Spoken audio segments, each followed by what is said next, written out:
नमस्कार दोस्तों, कैसे हो आप सब। आज हम जानेंगे इमामी पेपर मिल शेयर प्राइस टारगेट 2024, 2025 और 2030 के बारे में। आखिर इन सालों में इस शेयर की वैल्यू कहां तक जा सकती है। दोस्तों, जैसा कि हम जानते हैं, अगर हमें किसी भी कंपनी की शेयर की टारगेट वैल्यू को निकालना है तो उसके लिए सबसे पहले हमें कंपनी के बारे में कुछ जानना होगा, काफ़ी सारी चीज़ों को देखना होगा।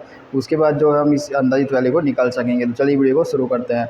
तो देखिए, सबसे पहले यहाँ पे कंपनी की प्रोफाइल आपको देखने मिल जाएगी। कंपनी की जो जर्नल चीज़ें है वो सब आपको यहाँ पे दी हुई है। जैसे भाई कंपनी का स्टॉक रैंक 1534 है, कंपनी की मार्केट कैप वैल्यू 695 है करोड़ की रही हुई है, और कंपनी अभी स्मॉल कैप पे काम कर रही है। ठीक है, कंपनी की आप वेबसाइट यहाँ पे देख सकते हो, और कंपनी जो है पेपर प्रोडक्ट से मुख्य रूप से आगे बढ़ रही है। अभी हम देखते हैं कि कंपनी रेवेन्यू वगैरह किस तरह से बना रही है। तो देखिए, कंपनी भारत में न्यूज़ प्रिंट मैन्युफैक्चरिंग करने वाली सबसे बड़ी कंपनी है, जिसकी कैपेसिटी 1,50,000 TPA की रही हुई है। इसके अलावा कंपनी वर्जिन ग्रेड की कंज्यूमर पैकेजिंग का भी उत्पादन करती है। तो दोस्तों, ये तो थी कंपनी की प्रोफाइल, भाई कंपनी कैसे क्या रेवेन्यू बना रही है। अब हम देखते हैं कंपनी की कुछ ज़रूरी चीज़ों को। तो सबसे पहले हम देखेंगे पिछले 5 सालों में शेयर की कीमत में बड़े बदलाव।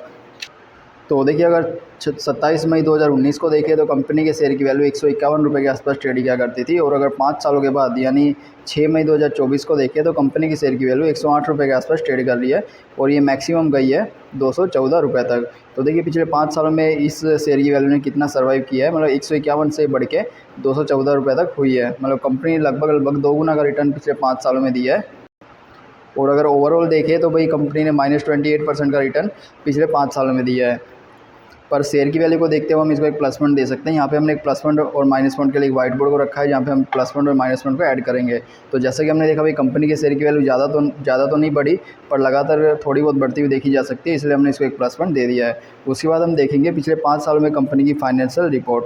तो अगर 2019 में देखें तो कंपनी के द्वारा 1,542 करोड़ का रेवेन्यू बनाया जाता था, और नेट इनकम 43 करोड़ की बनती थी। और 5 सालों के बाद इस सिचुएशन को देखें तो 2023 में कंपनी का रेवेन्यू 1500 से बढ़ के हो गया है 2310, और नेट इनकम जो है 43 से बढ़ के हो गई है 69 करोड़। ठीक है, तो देखिए इसमें देखा जा सकता है कि कंपनी जो है फाइनेंशियल रूप से लगातार ऊपर जाती हुई देखी जा सकती है। कंपनी प्रॉफिट भी अच्छा बना रही है और रेवेन्यू भी अच्छा बना रही है। पर इसमें एक चीज़ देखने वाली कि भाई 2020 के टाइम में कंपनी जो है माइनस में चल रही थी, जिसका कारण हो सकता है कोविड-19।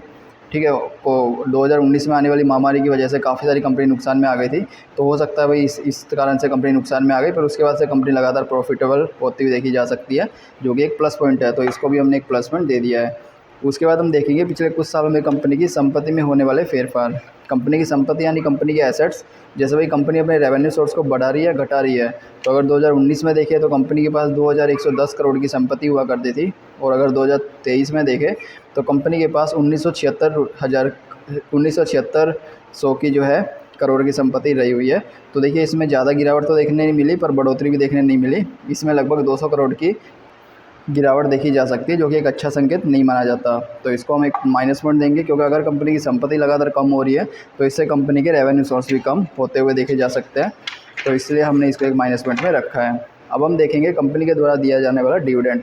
क्या कंपनी अपने निवेश को डिविडेंड का लाभ दे रही है या नहीं। तो 2023 में देखें तो कंपनी डिविडेंड दिया है, 2022 में, 19 में, 18 में, 17 में। मतलब कंपनी लगातार लगभग अच्छा डिविडेंड दे रही है, और यहाँ पे आप दिए गए डिविडेंड की वैल्यू भी देख सकते हो, जो कि एक अच्छा संकेत है। क्योंकि दोस्तों, अगर कंपनी लगातार डिविडेंड दे रही है तो कंपनी के ज़्यादा प्रॉफिटेबल होने की ओर भी संकेत करते हैं। तो इसलिए हमने इसको एक प्लस पॉइंट और दे दिया है।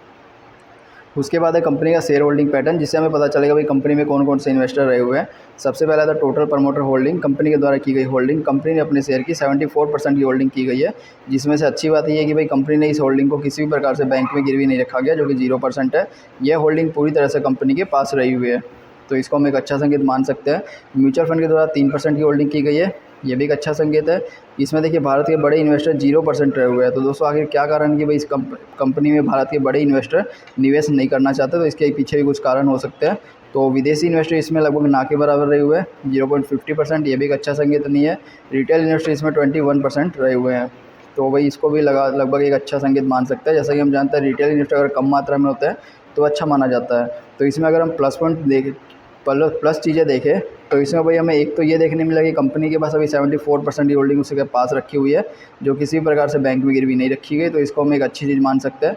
बाकी भाई इसमें बड़े इन्वेस्टर हमें ज़्यादा मात्रा में देखने नहीं मिल रहे, म्यूचुअल फंड खाली 3% रहा हुआ है। तो ओवरऑल चीज़ को देखते हुए हम इसको एक माइनस पॉइंट देंगे, क्योंकि कंपनी में बड़े इन्वेस्टर निवेश नहीं कर रहे हैं। तो अगर इन दोनों को हम कंपेयर करें तो भाई इसमें हमें 3 प्लस पॉइंट देखने मिले, 2 माइनस पॉइंट देखने मिले, जिससे आपको इन सब चीज़ों को ध्यान में रखते हुए निवेश करने का बेहतर विकल्प हो सकता है। इसके अलावा मुझे